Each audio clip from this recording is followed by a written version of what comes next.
Good evening, everybody. I hope that you can hear me. All right. Yeah, I think so. All right. I'm going to be doing a few things tonight. I think I'm a little zoomed in, more zoomed in than I normally am. Oh well. These things happen. How is Let's see here. Look. Howdy, Sword Rush. I hope people can hear me.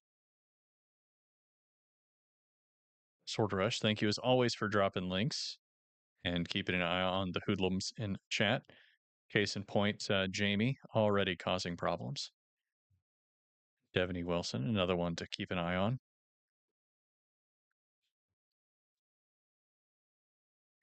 All right. Let's see. Trying to get a little background music going here. And what are we feeling like? How about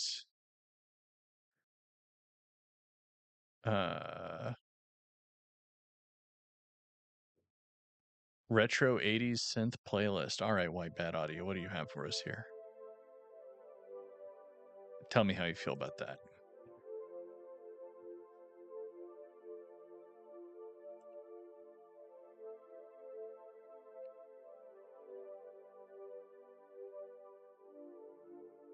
Yes, I still have not read your short in Shoot the Devil 3.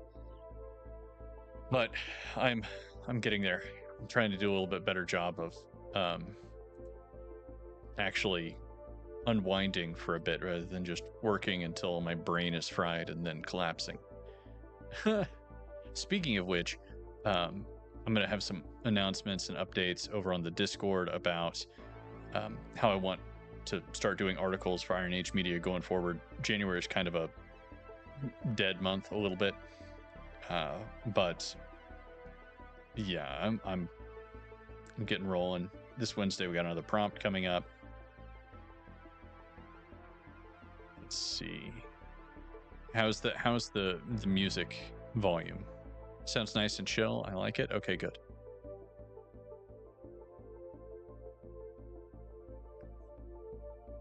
All right, so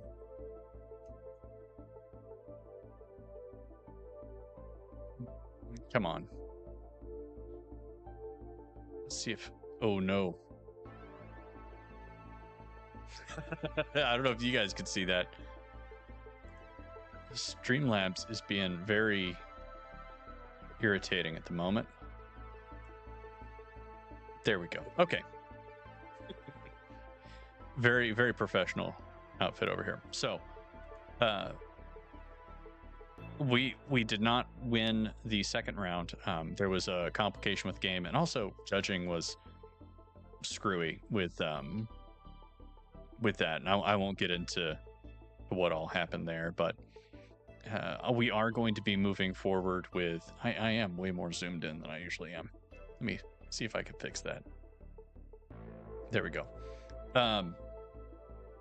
We are going to be moving forward with the Night's Light, which I've been rebuilding it essentially.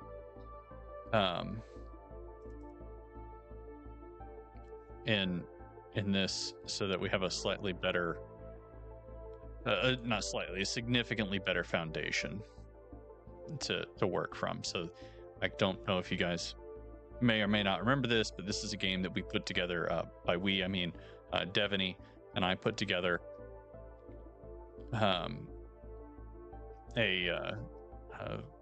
game in 2 weeks, and then that made it to the second round, and then the final week we put some polish on it. But the game had some significant stability issues, aka it would crash sometimes every single time, sometimes randomly, and find it till the end. And I wasn't able to completely fix it until the final night, so or until the final 24 hours or so. And so it was definitely a little bit disappointing, but it's also, all things considered, all the feedback that we got from it was very positive. in terms of style and gameplay. People thought that we had something interesting going on. Let me just kind of show you. So I've kind of, uh-oh.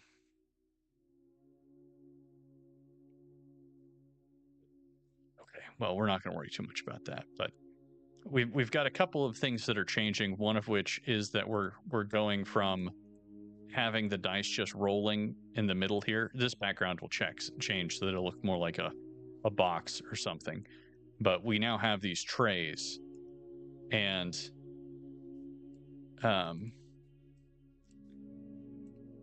you know, it's interesting. Yeah, I know what's happened here, but they're looking at the same spot. But if you go to 3D, they're actually distinct spaces. It's just that the game, for whatever reason, the game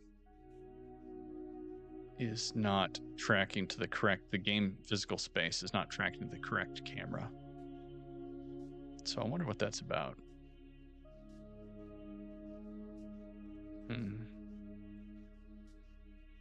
But it'll be a lot easier to manage how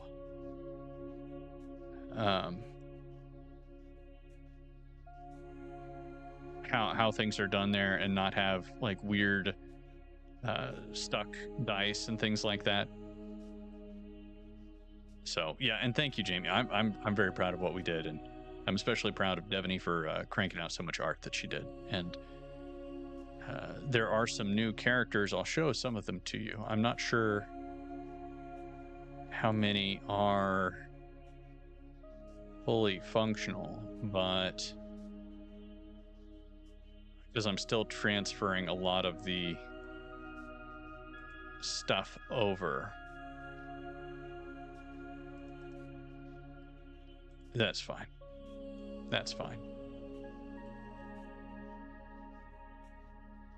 And then the visuals are faded out to begin with. There's one. You know what? Instead of doing it that way, I'm just going to show the characters.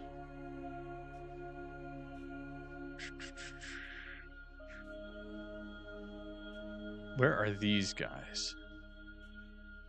They're going to be down in resources, probably.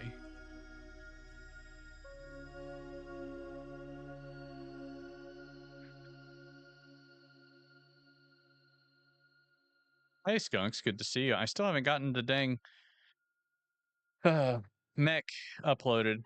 I've been dealing with a lot of things. Work was unfortunately ramping up quite a bit. And I have been kind of in put out fires mode. Okay, so there we go.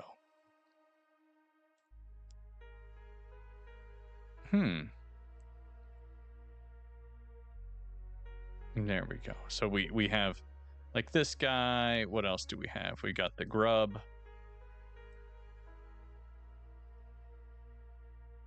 He just kind of wiggles. This is meant to be a very low level guy. And then the other new one that we've got here is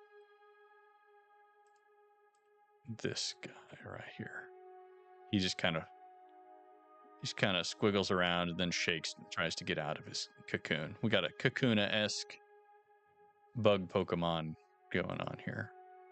Stage 2 evolution. No, I don't want to save any of that. Okay. Anyway, enough about this. We're not going to be tinkering with that yet. The main goal here is to... I'm glad you like the woolly caterpillar. I assume, yeah. For a second I thought you were talking about the grub and the moth merchant. Yeah, I think the moth merchant is my favorite. You should really see the boss that she designed, but she didn't get it into layers yet for me, and because I told her to do other things first. But yeah, so let's do this here. We've got this. Let's rename it to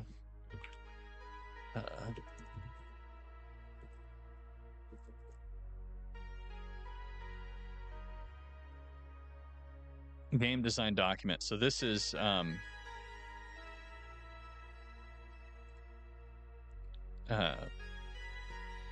essentially a little one-page simple doc that I think Bite Me Games put together. I'm not sure who originally.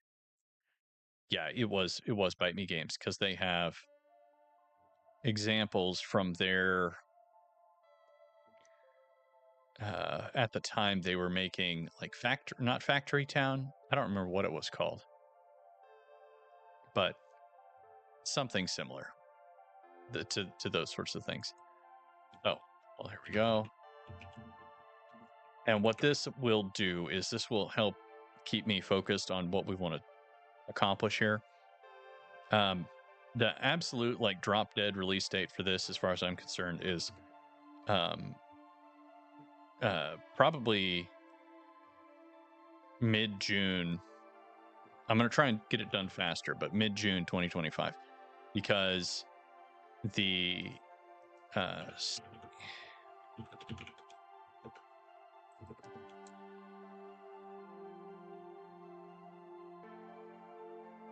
so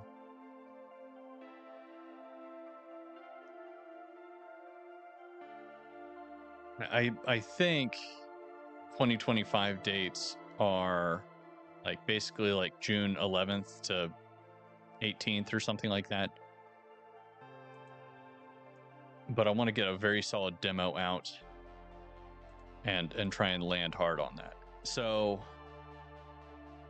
let's put together a few of these things.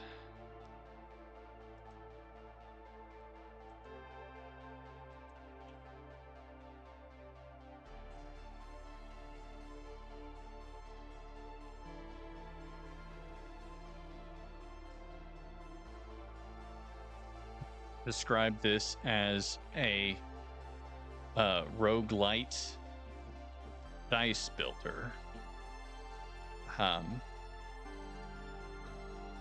Let's actually get that, but I want to see what they wrote previously. This automation game without using any conveyor belts. Interesting. So your own. Okay, so this is not even fully there. So I'm going to leave that description up there. Put that there. It's a roguelite dice builder that let's see here.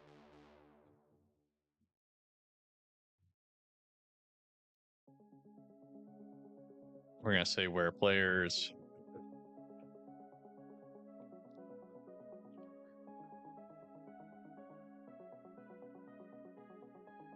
restore the light.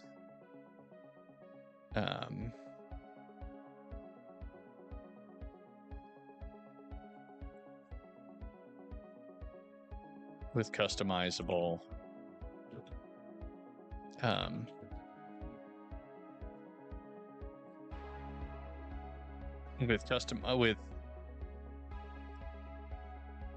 trying to figure out a way to put this here, but like with a variety of builds. I'm going to leave that there because really the executive pitch is probably the least important thing at this point in time. Mechanics. That is fairly straightforward. I've also added in a new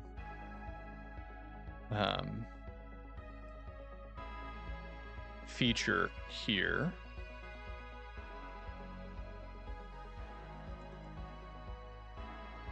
This is just an AI photo for now. But you see these different map nodes. So each one of these would represent an encounter. I don't know if you guys are familiar with Slay the Spire at all, but the idea is you would be able to kind of select what you want to run up against next. Holy smokes. Sorry, guys.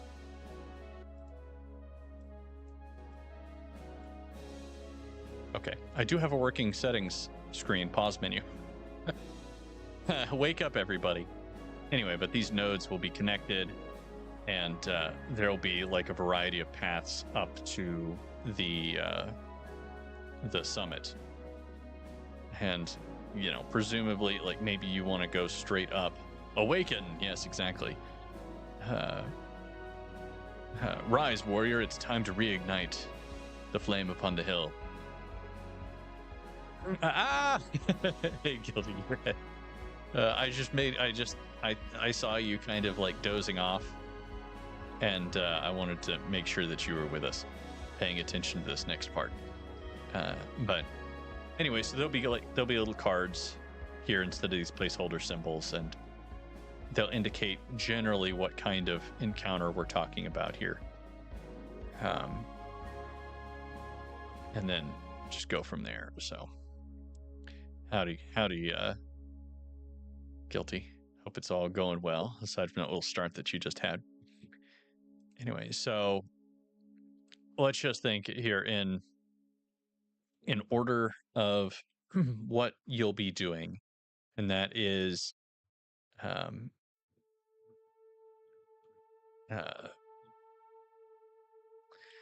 we really want to is that the premier thing that you're going to be doing is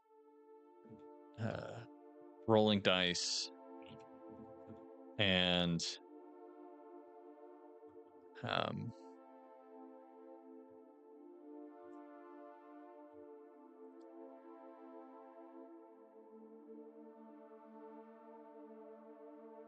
that's a good one. In fact, I might just copy that for now.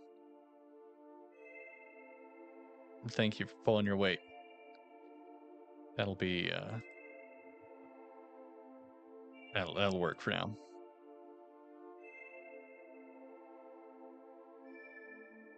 It's what the government pays me to do, guilty. I got to make a buck somehow. I don't like it any more than you. Let's see here. Rolling dice and choosing actions to and overcome. Yeah, okay. Let's see here. Creating roads. What was this garbage? I forgot. All right. And then as you do that, you'll be... Yes, this is mainly something to keep me focused.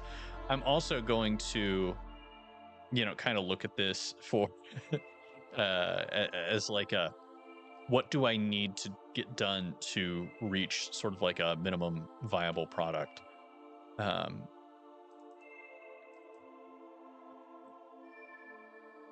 And get things out the door.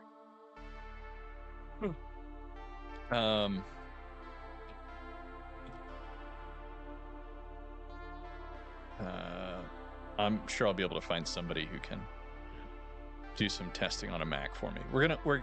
I've waffled about whether this should be more or less than $10. Depending on how much content goes in, I may, may say it goes above or below, but I really want it to be around $10 just because I want to be able to run sales, and I don't want to do like I feel one of the things that hurts a lot of indies is that they're like, I don't want to overcharge for my game, and so then they price it at the bare minimum of what is financially viable for them, and then that it's like, what does everybody on Steam do? I do this. You throw like 300 games on your wish list, and you see 15% off, and you go, I barely even look at anything that's not, more than that's less than like 25% off. So, if I'm really kind of wanting to price it right around $12 and then open with a 20%, because you can have like a week one launch sale of 20%, I think. Or 15%, I can't remember what it was, but basically drop it below $10 for that first week, and then kind of let it get above and below.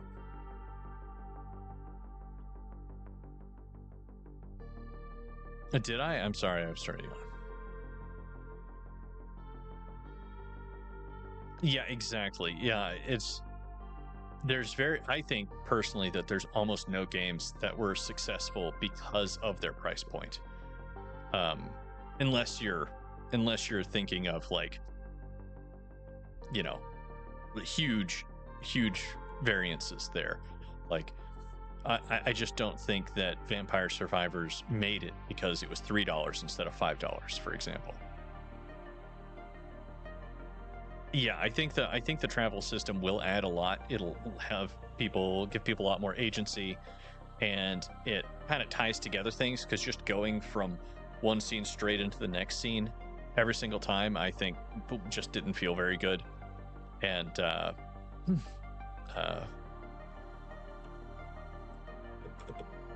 yeah, so the other thing, before I get completely derailed here, and then later I would want to do Android and iOS, but for now we're sticking with PC. Managing upgrades to dice.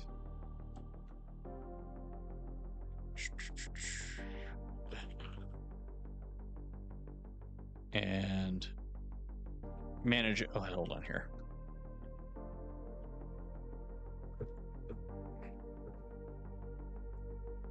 So that's kind of like let's think about Slay the Spire. You're just basically selecting cards and then managing your deck and then choosing a route.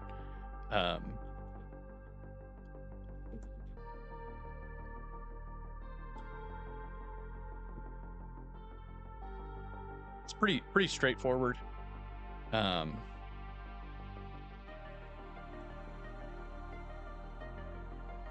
So let's see, I'm going to put this as a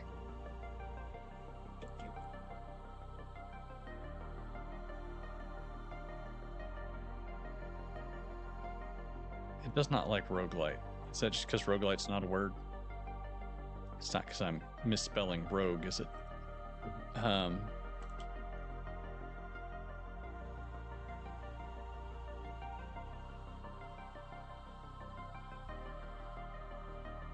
Like, I hear the dog doing something.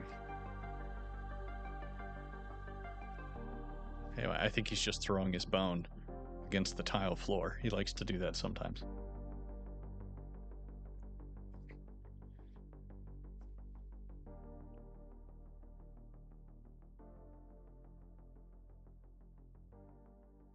Well, I'm going to start hyphenating it.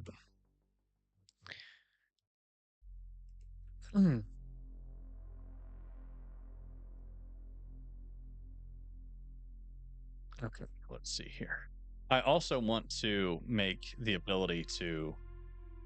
I kind of was thinking about saving this for another game, but there's no reason to do anything like that. In my opinion. Well, it's hyphenated now.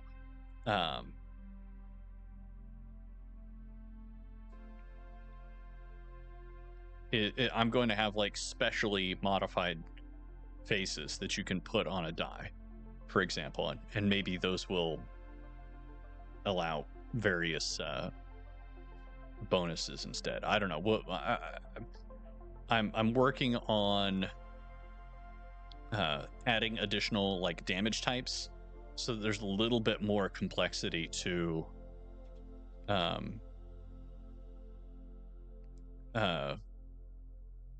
a little bit more complexity to the actual combat, and a little bit more opportunity to have more items and, you know, potentially get some crazy builds going on. Let's see here.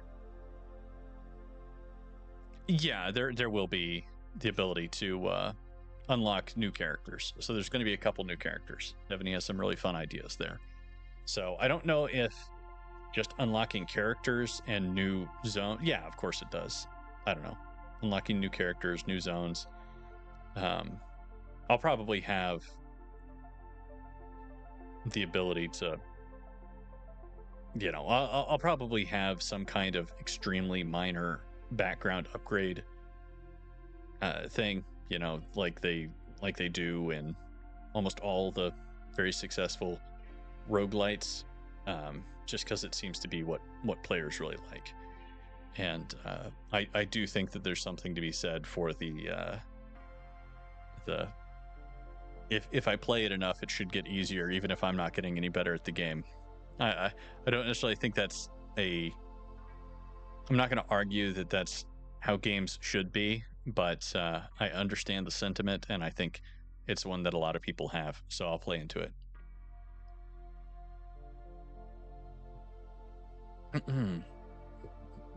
Okay, so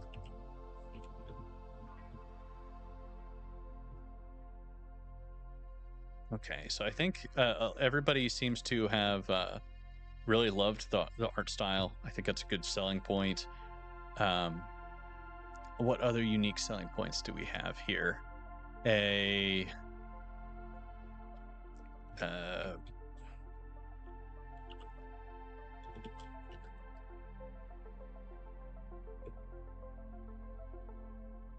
All right, so we're doing it like that because I think that's. I don't want to use the word unique twice, but anyway, a new unique world that you won't find anywhere else. Fun twist on the roguelike formula. Let's see here.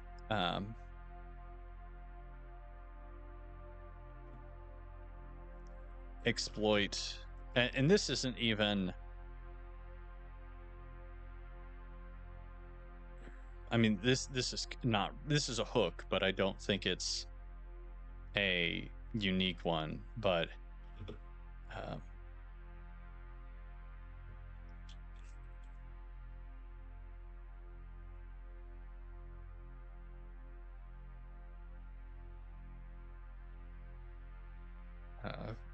to what do I want to say? Feel very powerful. What am I trying to think of?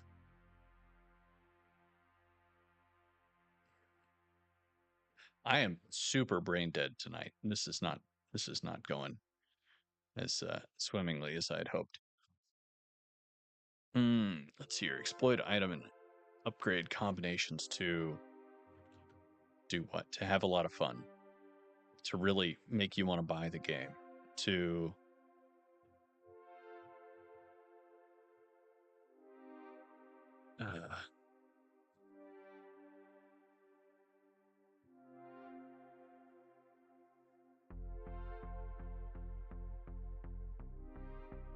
no, don't even say that. I hadn't thought about that, Devaney. Thanks, Guilty.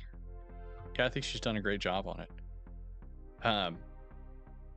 And then I think that really honestly the simulated die and the unique art style are going to be the big selling points. And I also think a very unique thing is that strong. There we go.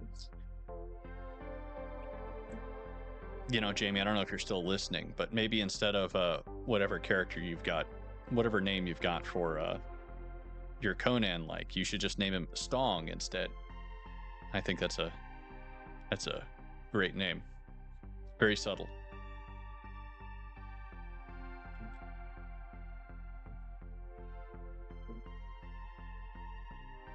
Without beating you over the head is what I'm going to say for now.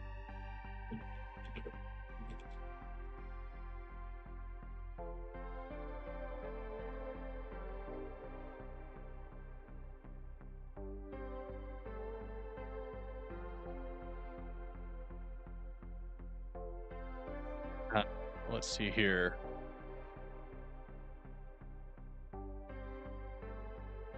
Stong good. Anytime, Jamie. This is why I'm, editor-in-chief. I'm just full of really smart things, really smart words that come out of my mouth.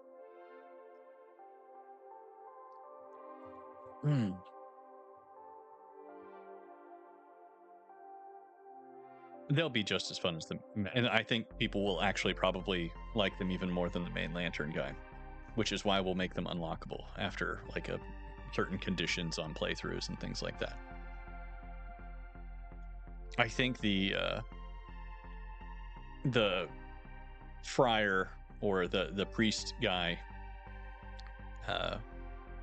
I think he should be one of the ones that's like locked behind a harder level difficulty thing, because I kind of want to make it so that you know, if you want to play on like a base level, you really don't have that much trouble beating it as long as you're smart about allocating your points and you don't get too unlucky. I'm pretty sure that's what I said, Jamie. You can actually put that, you know, if you want to put that in your acknowledgments for whenever you get that book published, because obviously it'll be mentioning me coming up with the name Stong, your main character. Now I've completely lost my place. Oh, but yeah, my vision for the game is make it relatively easy to get through the first playthrough, and then a moth priest. You know, that is a whole thing. Oh, you know, I hadn't even thought about that, Jamie. You and Devaney are going to be like mind melding on that topic. Well, he was.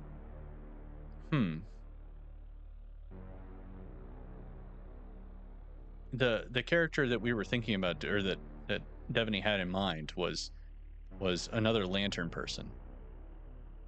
You thought about him being in the intro. Okay, interesting. Anyway, but basically easy first run or two, and then with the 3 hills, those get substantially harder, and then kind of like a darkness mode or whatever, like a much more difficult level where or setting for the game where you have to really not just stack things in a smart way, but actually get lucky. I will say specifically, there we go. You know, hey, you know, I'll take it. I'll take it. Anyway, so let's finish this sentence. Actually,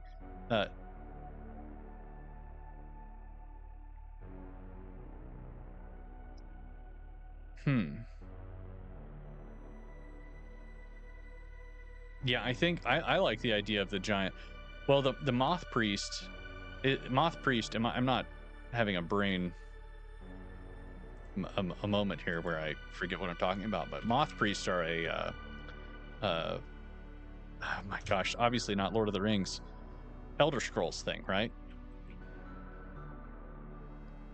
Yeah, the moth priest.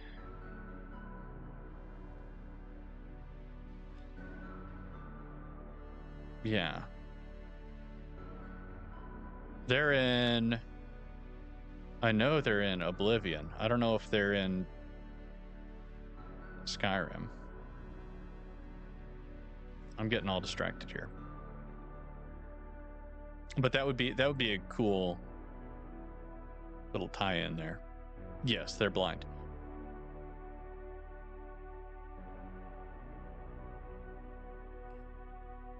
Yeah, what were you thinking of?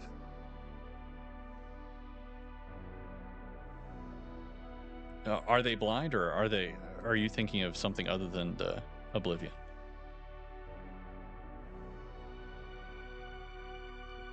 In fact, Devaney, this is I'm assigning you this story or primary theme. Gonna go light upon a hill, yada yada yada, Lantern Crusader. I like one of the things I like about Bite Me games is that they're fairly transparent. Oh, I see. What's the end goal for the game? I thought this was, they were saying, what's the end goal for the game? Earn as much money as possible. Oh, hey, RH Snow. I hope you're doing well. I haven't seen you around in a bit. I've also been kind of a bit absent myself. I hope everything's going well out there, and that you guys didn't have too much snow here a little while ago.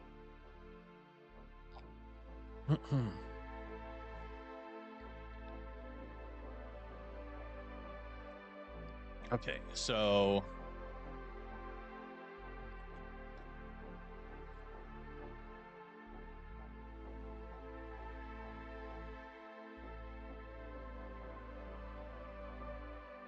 the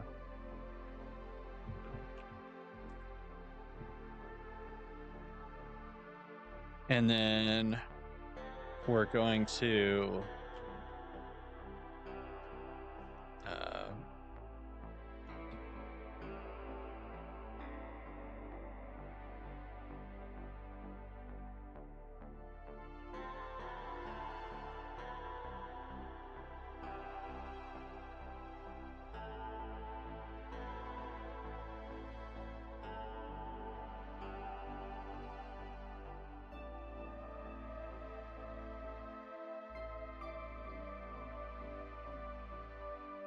and then what's the last thing that we want to do? I think that's pretty.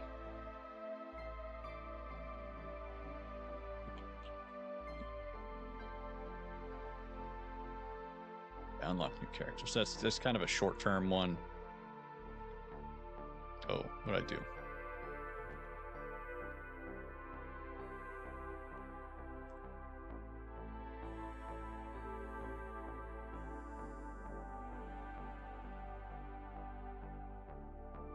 You see snow every Tuesday, or is that over on Drawn and Quartered?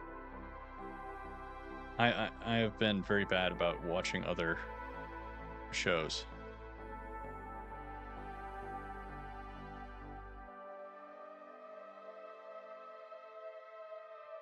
Okay, so I think the big one I would say is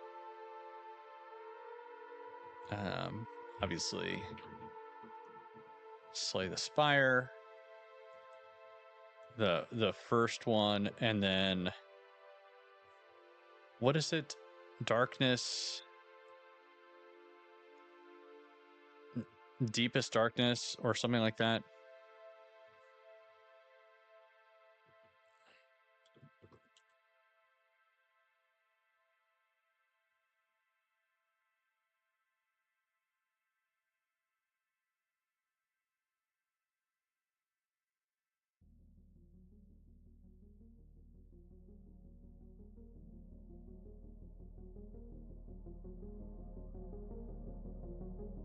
Aaron Tuesdays. Excellent listening material. Well, I'm gonna have to check that out. I don't even. If I know about that, I've forgotten, or it's not clicking with me right now.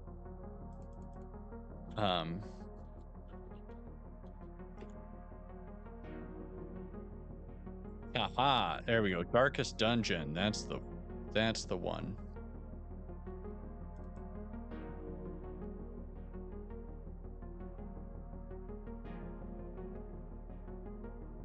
Yeah, I would sometime, but let me get a little closer to that.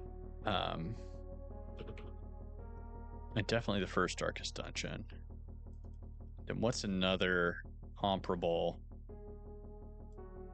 one like this?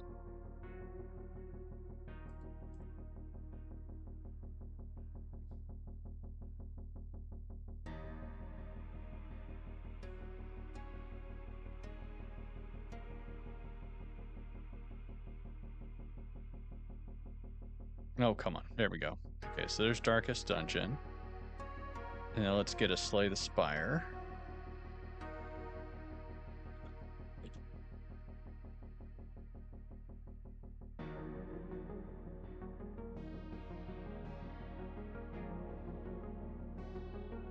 And then I don't really know of any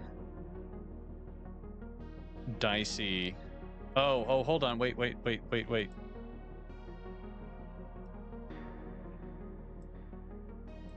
There you go, Snow.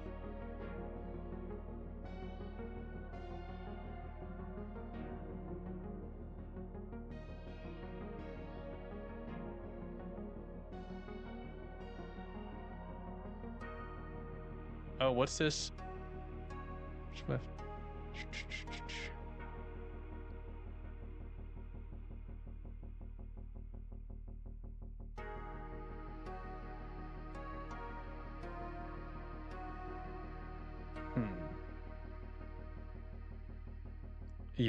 Yeah. Well, I was gonna say, Snow, if you want to repost that link and you should be able to do that, because I think the reason why your message got torpedoed is because it had a link, and you weren't a moderator. Okay, so Slay the Spire. Yeah. I think one of the things that I'm kind of missing is like big modifiers. I think the shield should be a big modifier. I think actions can be like the big modifiers. Oh my goodness, Adobe, I don't care.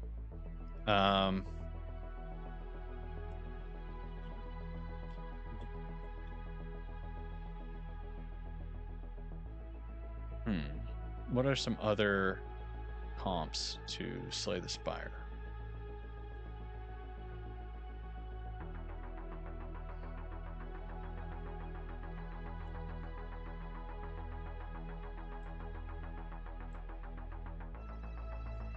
One of them has inscription, actually. I don't think I want to compare it to inscription. Vault of the Void. These are all very, very card-like. And that's the problem. There's not many things that do dice.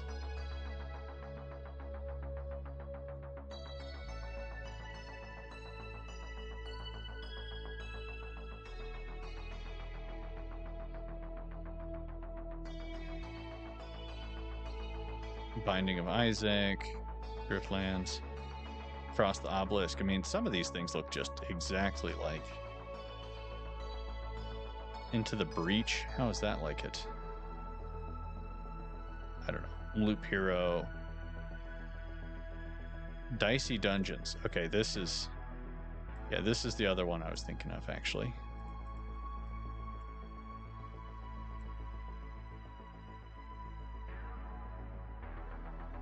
So these are...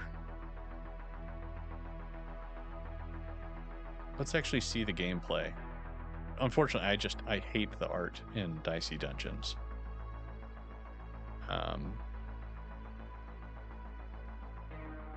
It's very much that corpo art. That's not what I wanted. Why the heck would it say that? Anyway.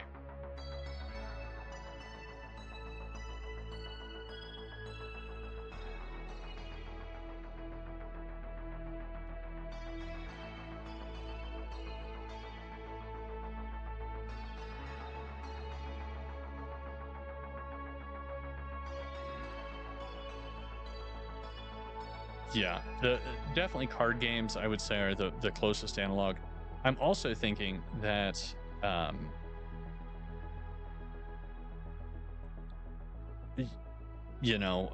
essentially what I'm going to want to do is have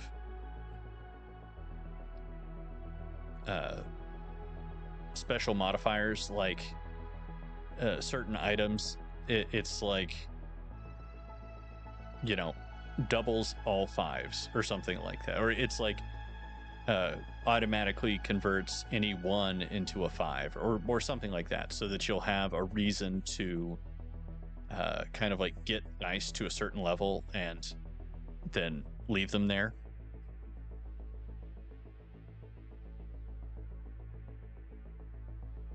Yeah, so I think that is that. I'm going to leave the story to Devaney, and then let's see here.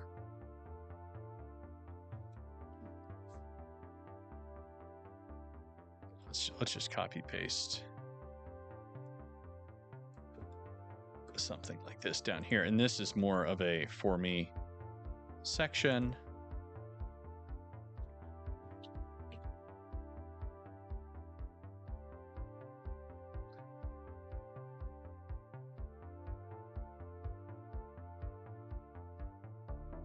Let's see here, minimum viable product features, and okay, so get rid of that. Actually, I don't want to get rid of that.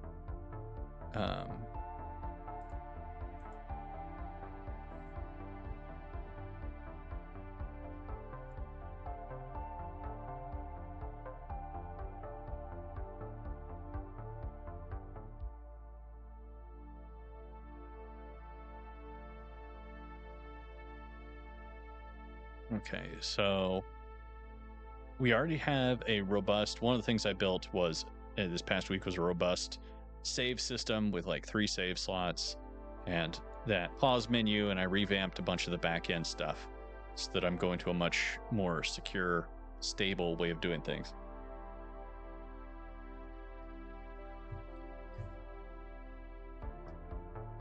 Slice and dice, that's another one. Obviously, I should put that one in there. I think that's a much better comp than Dicey Dungeons. I even have that game on my phone.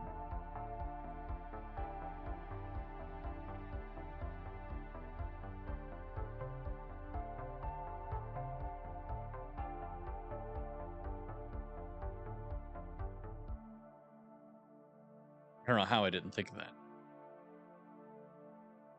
It might be more comparable than Darkest Dungeon, but Darkest Dungeon is very, very popular, very successful. So is Slay the Spire. Slice and Dice, I don't think did as well, but it's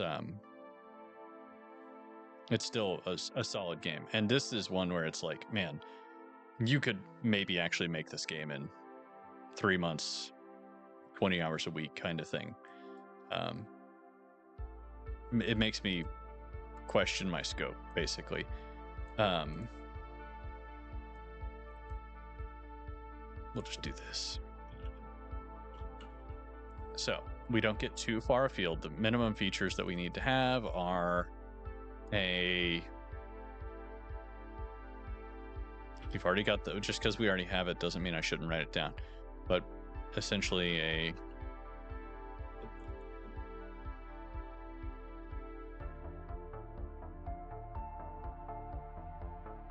and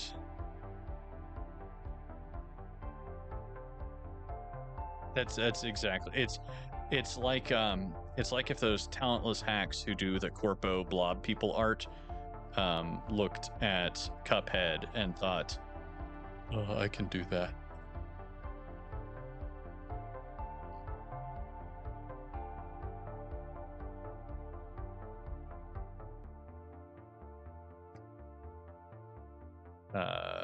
And let's see here.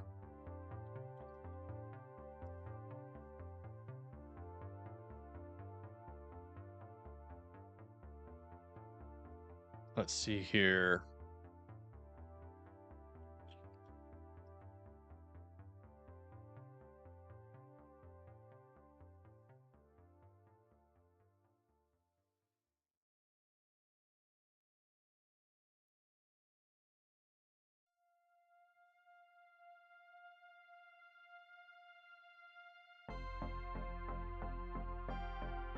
Let's see here.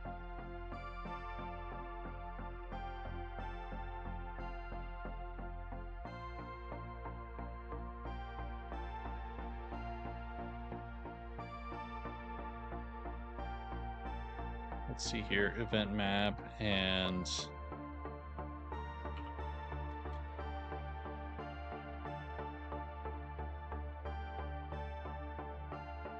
event randomizer. File system.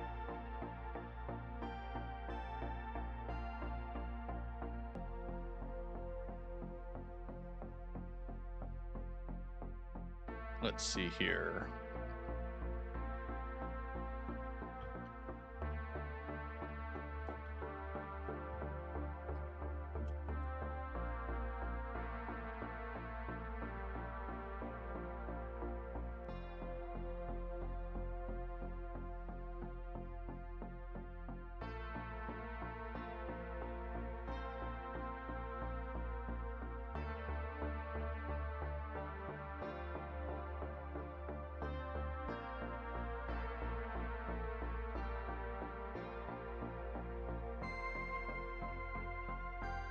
Boss battles. I don't actually want to give away what I have planned for that quite yet.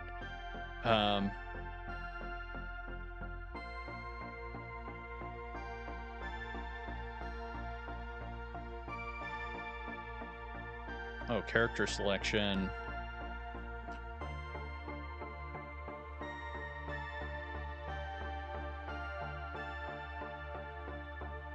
let's see here.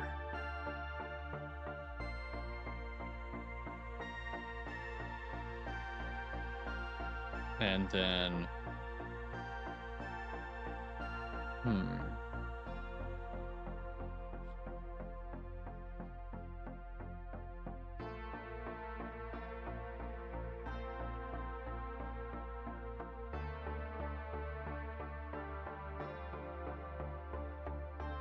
okay, so let's see here, features. So then requirements is not quite the right word, but basically the resulting things are, let's see here. Let's kind of work through this backwards. So if we've got 3 main levels, so let's have something like 3 backgrounds per level.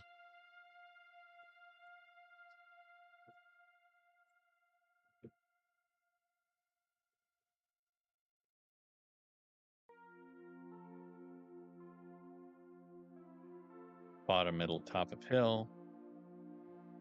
That equals 9 backgrounds.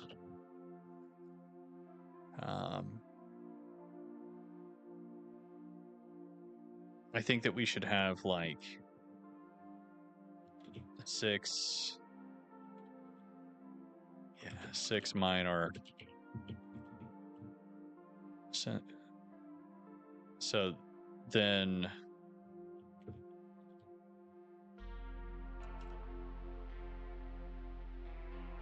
okay, let's see here.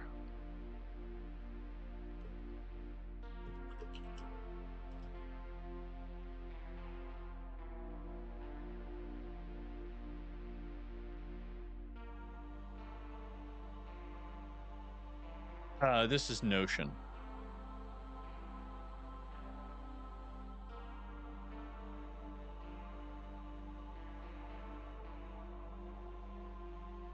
Yes, yeah. So they'll be random, and they'll be an event management system essentially.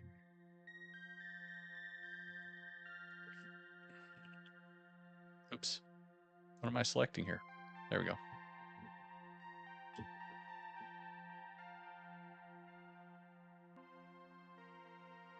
Okay, so let's just say 9 common. No, we'll have 6 minor, and those will be like the little grubs and the shell guys, the kakunas, and then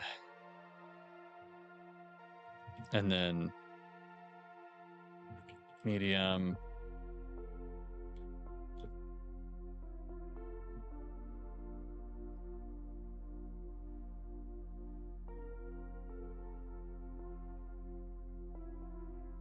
So that'll be 9. So the 9 area specific enemies, and then 3 bosses at minimum. This is just minimum viable product. And the way I'm going to be doing this is that there's going to be, instead of the ability to select which enemy you attack first, that will be kind of fixed. And so I need to figure out a way to kind of like trade burst damage. Actually, there is already a way with the reroll system that I have in mind. So that'd be good.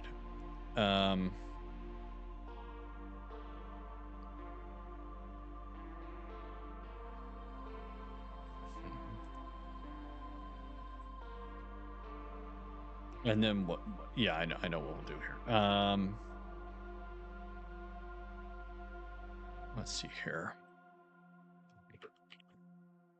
I think that's going to be a tricky one. Is how many items, actions. I think right now there should be 4 unique characters. Basically, 1 for each stat: faith, or vigor, grace, clarity, and faith.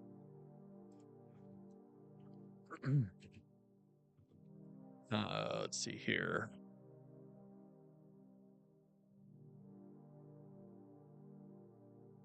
Oh, damage.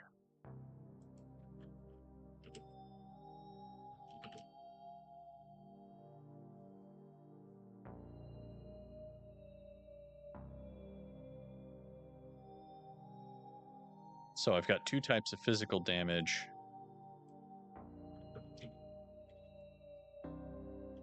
No, 3 physical.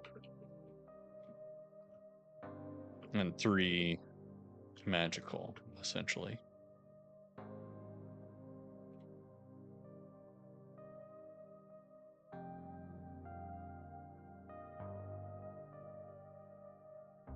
Yeah, that's a little bit of a something else to stretch for, Devaney. I agree. So I think that we would need something like 4 per stat, and then 4 per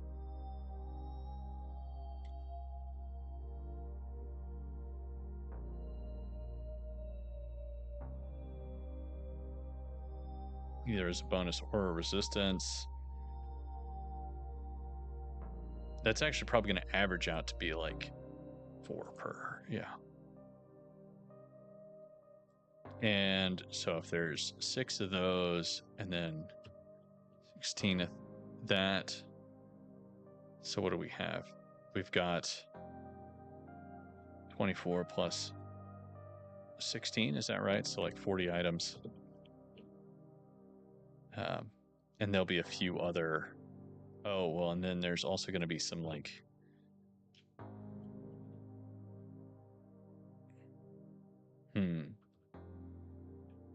We'll make like 6.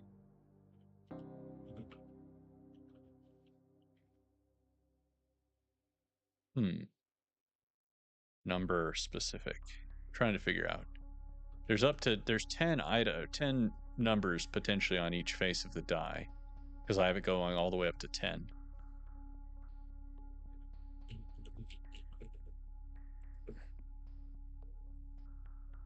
So that brings it up to 50 items.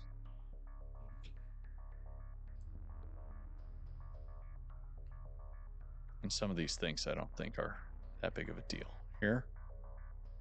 Let me see.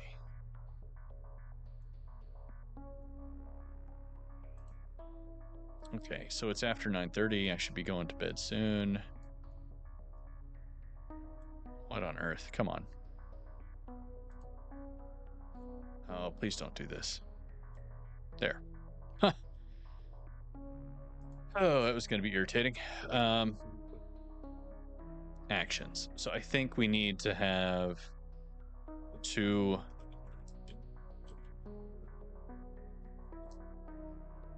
And then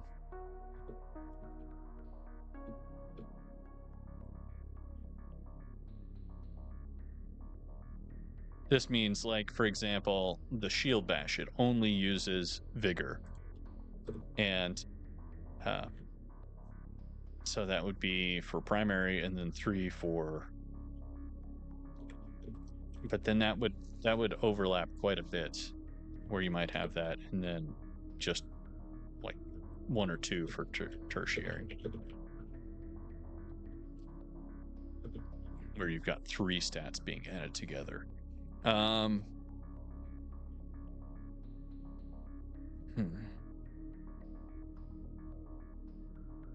think that's good. We also need effects.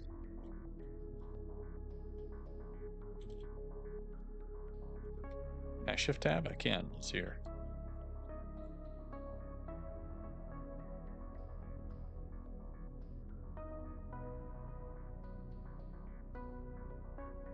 One for each damage type.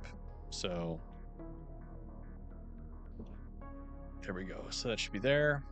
I'm not sure how many actions that adds up to be, but if we just keep the effects based on damage type, I think that'll be fine for minimum viable product.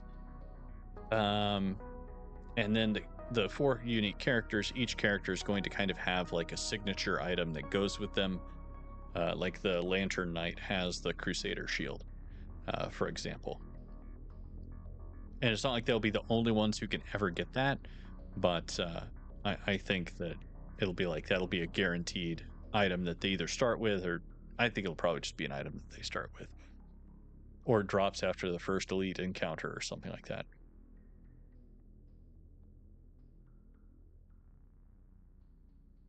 Okay, I think this is useful for keeping myself from straying too far away. Um, yeah, but I definitely want to throw in.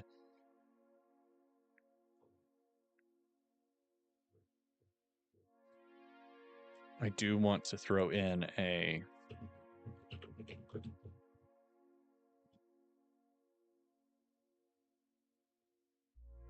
kind of a secondary difficulty where we take some of the guardrails off the randomness, and you can either get really unlucky or get really super lucky. In order to win, you have to get super lucky and like get into these situations where instead of doing like 12 damage, you're doing like 120 damage because of the you're able to combine some dice modifiers that normally would be locked down to a single run or something like that, and that would be like a fully random run. Okay, well, guys, thank you for hanging out with me while I look at this and fiddle around.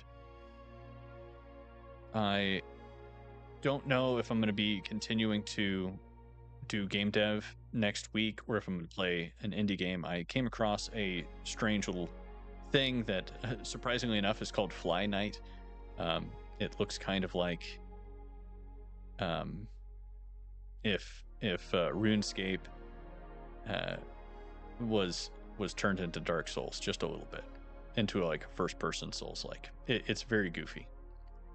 But anyway, with that said, let me figure out how to work Streamlabs again. There we go. I'm very shiny at the moment, but I hope you are all doing well. Miss Snow, thank you so much as always for swinging by. It's always a pleasure, and I will have to find you on Tuesday and see what you've been up to. Everybody else, Skunks, Guilty, Jamie T, and Seer Sword Rush, thank you guys for hanging out.